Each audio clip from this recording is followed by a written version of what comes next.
Hey guys, welcome to our channel. And if you want to upload a RBXM file on your Creator Hub that you are working on a project or creating a game for Roblox, then this video is for you.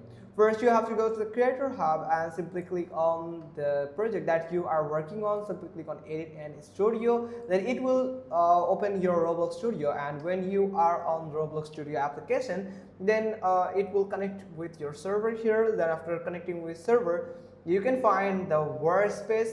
Here at the right side you can find the Explorer tab where you can find the workspace. Right click on it simply and simply click on insert, where you can find at the bottom insert from file. Simply click on it, and here I have just downloaded the RBXM file, so here it is. So double click on it and you can find the RBXM file from here. So that's how you can just easily upload the RBXM file that actually look like this. Here it is. So also you can do is you can paste it on the dummy here. So I'm going to add it to the dummy. So the thunderclap here.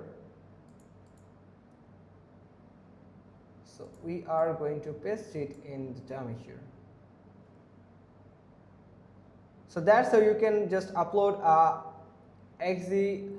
RBXM files here. So that's how you can just do it. Hope you found this video helpful. If so, then give us a thumbs up. Don't forget to subscribe our channel, and thanks for watching. Till next time.